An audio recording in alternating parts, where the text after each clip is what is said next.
Ladies and gentlemen, may I now request Mr. Siraj Hussain, Secretary, Ministry of Food Processing and Industries, Government of India, to kindly address the summit. Let's hear it for Mr. Siraj Hussain, please.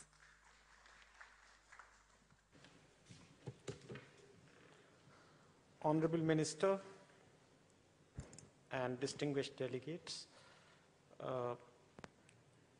you are all aware that the Government of India has enacted Food Safety and Standard Authority Act, but there seems to be inadequate awareness about the necessity of informing the public about the need for adhering to certain regulations which are there in the Act.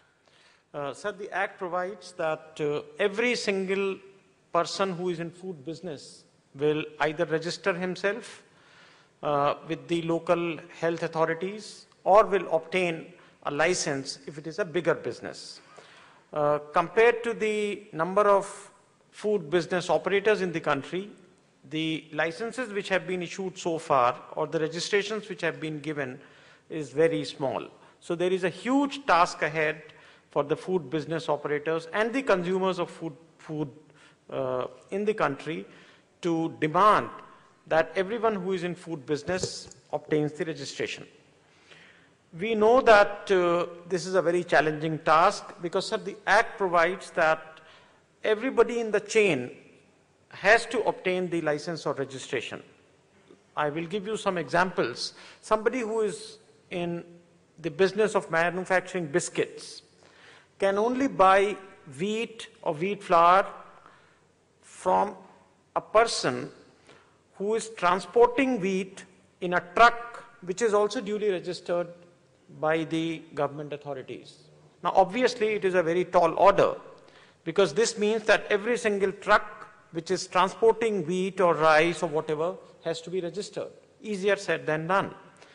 To give you another example, every single train which moves food grains procured by the Food Corporation of India, about 40 million tons in a year, every single train has to obtain a license. I do not know how this is going to be achieved, but that is what the Indian regulations provide as of today.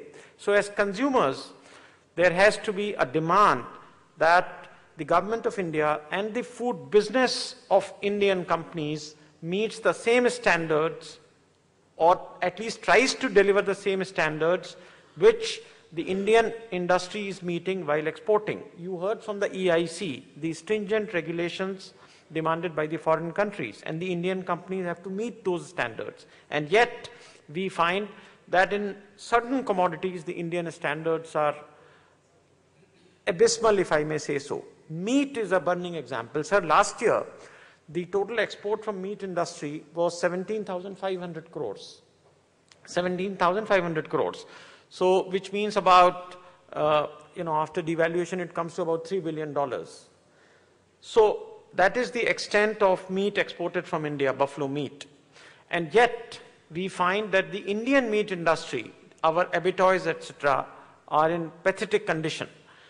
There is hardly any demand from public, from our consumers or consumer associations for modernization of the Indian abattoirs. Our ministry runs a number of schemes. We give financial assistance for various aspects of food safety. We also give grant in aid for setting up of laboratories. In fact, certain good laboratories in Delhi, for example, the laboratory set up by FRAC, I don't know if you have visited that. It's a very modern laboratory that was assisted by us. The total investment is about 80 or 90 crores in that laboratory. So every year we give about 40-50 crores as grant for setting up of modern testing laboratories. But we have a long way to go, and it is still very early days. The Government of India, the Food Safety and Standards Authority, has been giving extension to industry for obtaining registrations. This period is expiring in February 2014. The FSSAI feels that the industry is not doing enough to provide and to meet the regulations of FSSAI. The industry, on the other hand, feels that the regulations are much too stringent. So a balance has to be found We are intermediaries in this process, and while we try to help the Indian industry, food processing industry as much as possible, but it will also be our endeavor that the Indian consumers should also get safe food, hygienic food, healthy food as we are exporting to foreign countries. I hope the deliberations in this conference will be useful, and I hope there will be opportunities for you to interact with officers from the Food Safety and Standards Authority of India. Thank you very much.